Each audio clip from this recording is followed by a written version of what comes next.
Parliament తరహాలోనే assembly ప్రాంగణం ఉండాలన్నారు సీఎం రేవంత్ రెడ్డి. సభ గౌరవం పెరిగేలా చర్యలు తీసుకోవాలని అన్నారు. సభ్యులకు మరింత ప్రైవసీ ఉండాలని సూచించారు. పబ్లిక్ గార్డెన్స్ లో మెంబర్స్ కోసం క్లబ్, వాకింగ్ ట్రాక్, క్రీడల కోసం ఏర్పాట్లు ఉండాలన్నారు సీఎం. వచ్చే సెషన్ నాటికి సెంట్రల్ హాల్ సిద్ధం కావాలన్నారు. హెరిటేజ్ భవనాలకు నష్టం జరగకుండా చర్యలు తీసుకోవాలన్నారు సీఎం. అసెంబ్లీ ప్రాంగణం భద్రతను పటిష్టం చేయాలని సూచించారు.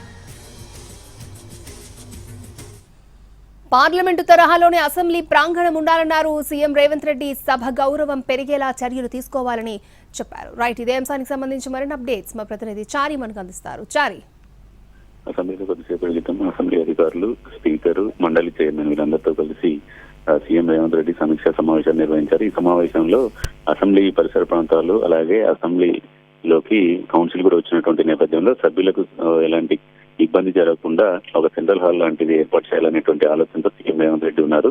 దాంట్లో భాగంగా కౌన్సిల్ కు సంబంధించినటువంటి పనులన్నీ పూర్తయినటువంటి నేపథ్యంలో అటు అసెంబ్లీ ఇటు కౌన్సిల్ ఉన్నటువంటి సభ్యులందరూ కూర్చొని మాట్లాడుకోవడానికి, లేదంటే మంత్రులు కూడా వీలైతే ఎమ్మెల్యేలకు సంబంధించి ఎమ్మెల్సీలకు సంబంధించినటువంటి అంశాలను ప్రస్తావించడానికి వీలుగా ఒక సెంట్రల్ హాల్ ని ఏర్పాటు చేయాలనుకుంటున్నారు. ఆ పనులకు సంబంధించినటువంటి విషయాల్ని దానిపై సమీక్ష చేశారు. వీలైనంత త్వరగా సెంట్రల్ హాల్ ఏర్పాటుకు సంబంధించినటువంటి పనులు కూడా ప్రారంభం కాబోతున్నాయి.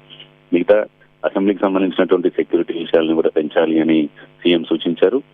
సభ్యులకు ప్రైవసీ ఉండేటువంటి ఏర్పాట్లు కూడా చూడాలి అనేటువంటి అంశాన్ని మొత్తానికి అసెంబ్లీలో కౌన్సిల్ వచ్చినటువంటి నేపథ్యంలో రెండు సభలకు సంబంధించినటువంటి సభ్యులకు ఇబ్బంది కలగకుండా ఏర్పాటు చేయాల్సినటువంటి మార్పులు, చేర్పులు, అభివృద్ధి పనులకు సంబంధించినటువంటి వాటన్నిటిపై సీఎం రేవంత్ రెడ్డి కొద్దిసేపటి క్రితమే కౌన్సిల్లో సమీక్ష నిర్వహించారు. ఈ సందర్భంగా ఇలాంటి అంశాలన్నిటి మీద కూడా చర్చ జరిగింది. ఓకే చారి.